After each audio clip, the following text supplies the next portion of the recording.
भारतीय महिला team knockout में पहुंचने वाली तीनों टीमों से ग्रुप स्टेज का अपना मुकाबला हारी। कप्तान हरमनप्रीत कौर 8 में से 7वां टॉस सेमीफाइनल में हार गई।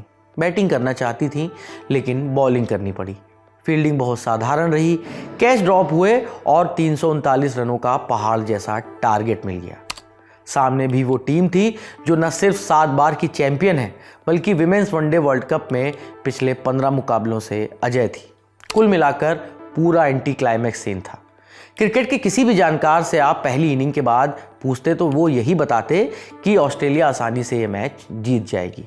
रिकॉर्ड भी तो यही बताते हैं। कभी किसी वर्ल्ड कप नॉकआउट में विमेंस छोड़िए, मेंस क्रिकेट में भी इससे पहले 300 से ज़्यादा का टारगेट चेज नहीं किया गया था। खुद भारतीय महिला टीम ने इससे पहले जो सबसे बड़ा टारगेट चेज किया था वो था 265 रनों का। सामने तब भी ऑस्ट्रेलिया ही थी, अब भी ऑस्ट्रेलिया ही थी, लेकिन 265 और 339 के बीच 74 रनों का फासला होता है।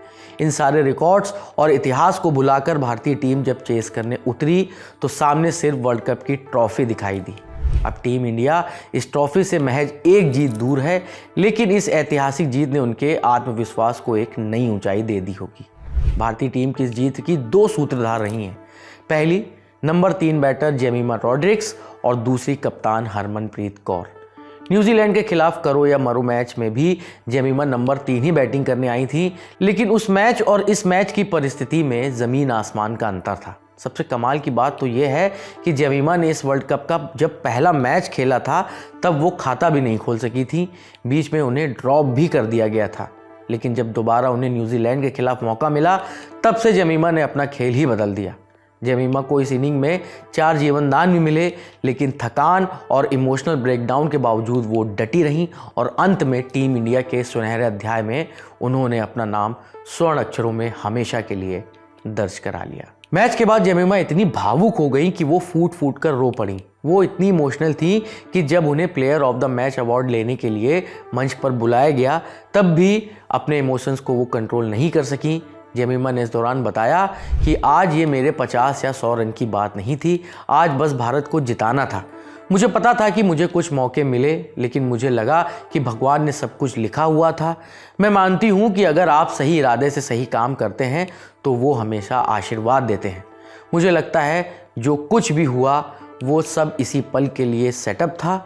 ये महीना बहुत कठिन था, ये सब एक सपने जैसा लगता है और अब तक विश्वास नहीं हो रहा। जेमिमा ने नंबर 3 पर दूसरे ओवर में बैटिंग शुरू की और अंत तक नाबाद रहीं।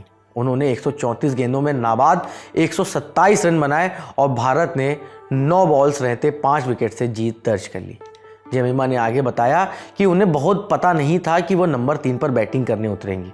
उन्होंने आगे ये भी बताया कि मुझे लगा था कि मैं नंबर 5 पे जाऊंगी। मैं नहा रही थी और तभी टीम मीटिंग चल रही थी। मैंने कहा बता देना।